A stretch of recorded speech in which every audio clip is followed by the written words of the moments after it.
사교육은 잘못 활용하면 수포 자라는 결과를 가져오는 독이 되지만 잘만 활용하면 아이의 잠재력을 무한히 끌어올려 줄 수 있는 좋은 약이 됩니다. 이렇게 양날의 검 같은 사교육을 어떻게 활용하면 좋을까요? 지금부터 시작할게요.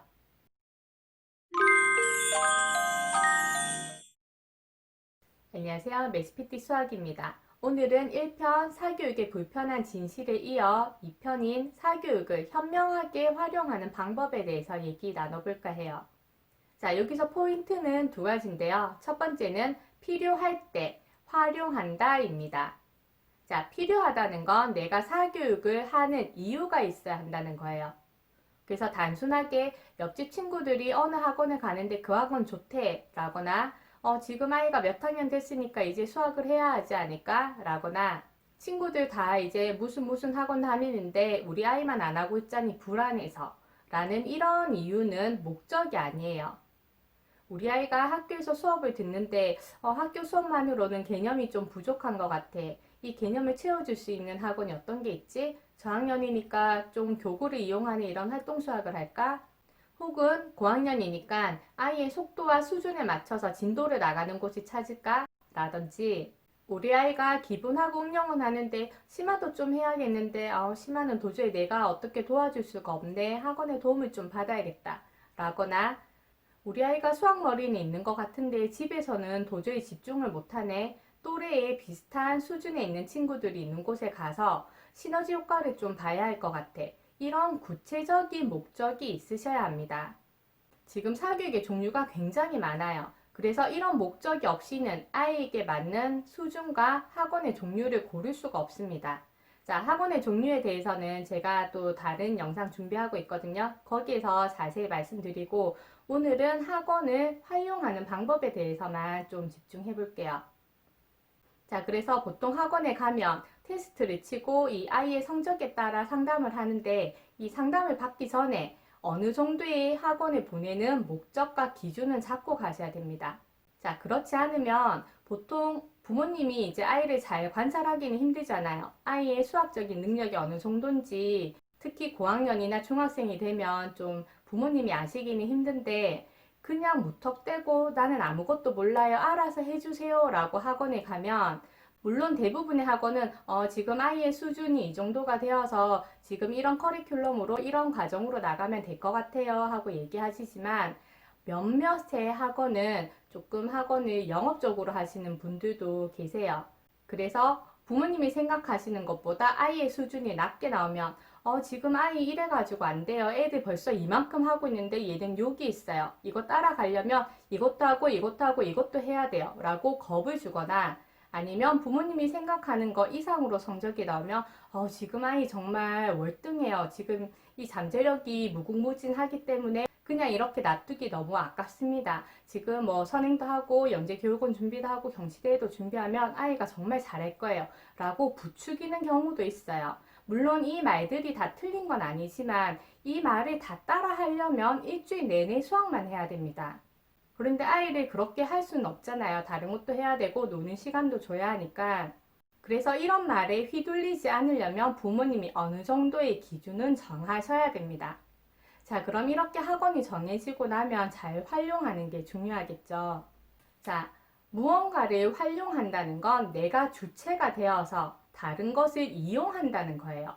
그러면 당연히 공부를 하는 주도권을 학생이 가지고 있어야겠죠. 학생이 능동적으로 그리고 자기 주도 학습 중요하다고 하잖아요. 주도적으로 해야 이 학원이 활용이 됩니다.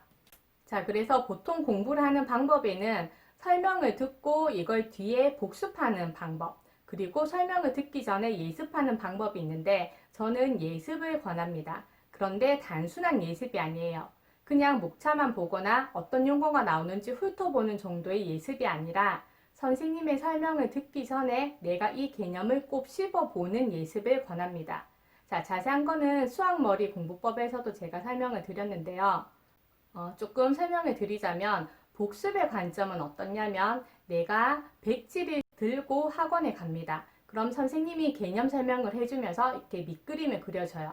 자, 오늘은 풍경화를 그릴 거니까 이쪽에 나무를 놓고 새도 한 마리 그려주면 좋겠네 라고 구도도 봐주시고 자, 이제 색칠을 한번 해보자. 기본 색칠은 이렇게 해주고 더운 여름날을 표현할 거니까 조금 강렬하게 이런 기법으로 색칠을 하면 좋겠어 라고 멋진 그림을 한 장 받아옵니다.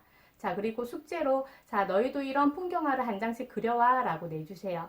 그럼 이거를 제대로 공부를 하려면 선생님이 밑그림을 어떻게 그리라고 했었지? 구도는 어떻게 하라고 했었지? 색채는 이렇게 하면 된다고 했었나? 이걸 다시 한번 되새기면서 내가 그려봐야 되는데 시간이 없잖아요. 그리고 하기가 귀찮은 거예요. 기초를 단단히 하기가 번거롭고 시간이 오래 걸리는 작업이에요. 그럼 아이는 그냥 옆에 그림 하나 갖다 놓고 그래 뭐 아무튼 여름날에 풍경하니까 나무 이쪽에 새 이쪽에 놓고 색칠은 이렇게 하면 된다 했어 하고 옆에 그림을 갖다 놓고 뺏기는 거예요. 이건 한 것도 아니고 안 한 것도 아니죠. 기본기가 탄탄해지진 않지만 숙제를 안 했다고 혼나지는 않는 그런 상황입니다. 자, 그럼 예습의 관점은 뭐냐면 우선 내가 새로 배울 단원의 개념을 보고 내가 밑그림은 그려요. 그리고 내 나름대로 구도도 형성해보고 색칠도 해갑니다.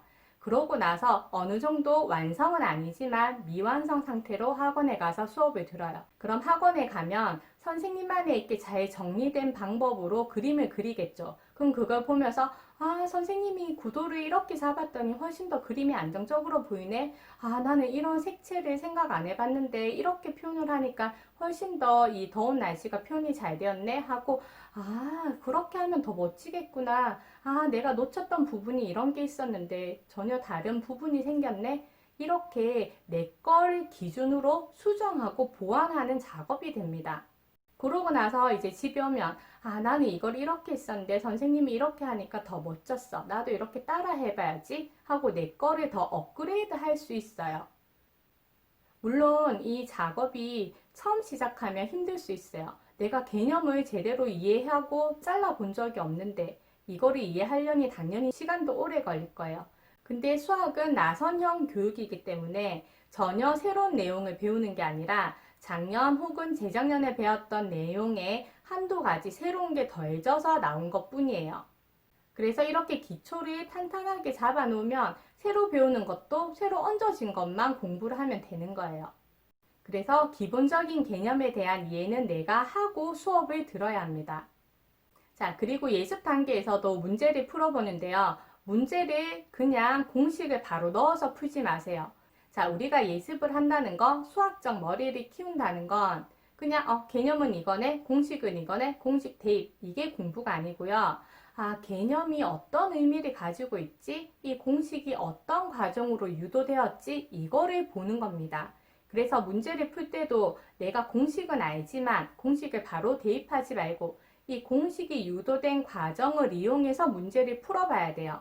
그래야 내가 학원에 가서 선생님의 수업을 들었을 때 내가 이렇게 가는 방법이 있었는데 내 방법은 둘러가는 거였구나. 이렇게 삥 돌아가는 거였구나. 선생님의 저 방법을 들으니 저게 훨씬 더 빠르고 정확한 방법이구나 라는 걸 비교할 수 있습니다. 그리고 비교가 되어야 내 방법이 잘못되었다는 걸 알고 수정할 수 있어요. 그래서 수업을 듣기 전에 기본적인 개념은 내가 잡아가는 거. 그리고 문제를 풀 때는 문제를 바로 공식을 대입해서 푸는 게 아니라 이 공식이 유도된 과정을 이용해서 내가 설명하면서 풀면 훨씬 더 효과적입니다. 아는 만큼 보인다고 했어요. 최소한의 수학의 기본 틀, 개념의 틀은 내가 잡아야 하고요. 학원은 부가적으로 내가 잘못 끼워진 개념을 맞게 끼우는 것, 그리고 빠진 부분을 보충하는 정도로 생각하셔야 됩니다. 절대 학원이 메인이 되어서는 안 되고요. 공부하는 주체는 아이 자신이 되어야 돼요.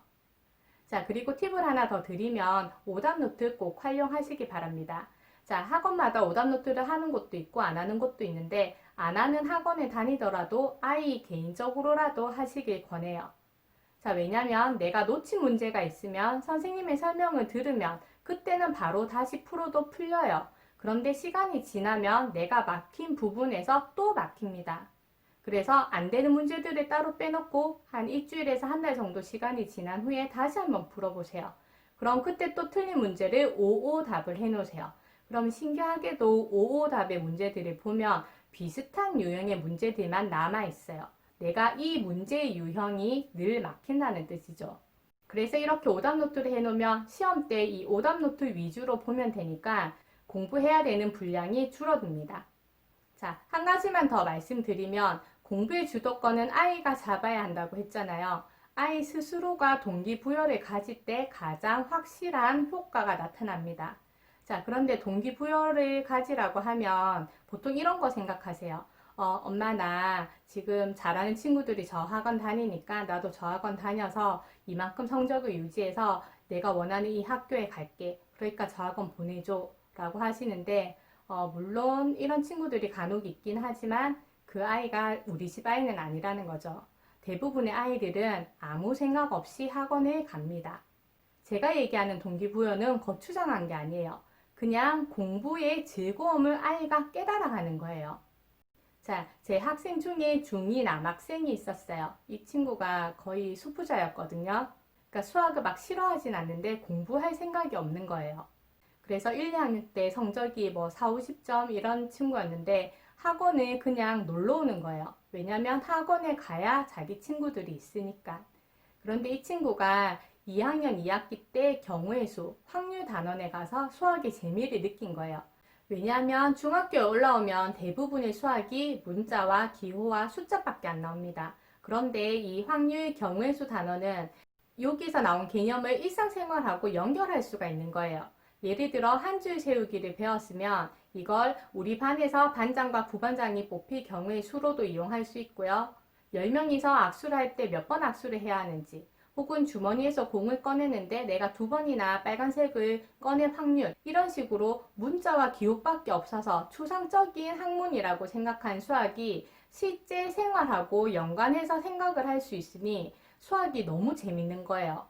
그래서 이 친구가 먼저 공부를 했어요. 다음 시간에 배울 것. 그리고 학원에 와서 딱 수업을 들었는데 선생님 말이 쏙쏙 들리는 거예요. 그 전에 수업들은 다 X가 어쩌고 Y가 어쩌고 분명히 선생님은 한국말을 하는데 나는 무슨 말인지 하나도 못 알아들었어요.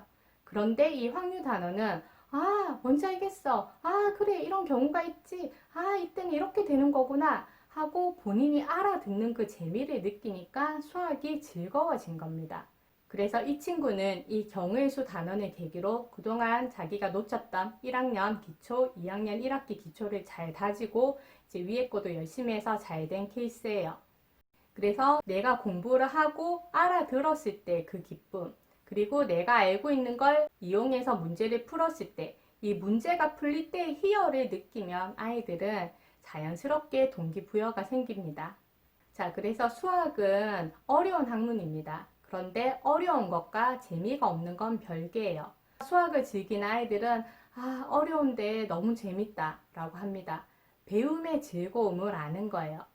그래서 이 영상을 보신 친구들은 오늘부터라도 개념을 하나씩 곱씹어 보시고 이 개념을 알아가는 즐거움, 문제가 풀리는 희열을 느껴보시기 바랍니다. 오늘도 수학 즐겁게 하시고요. 저는 다음 영상에서 뵐게요. 감사합니다.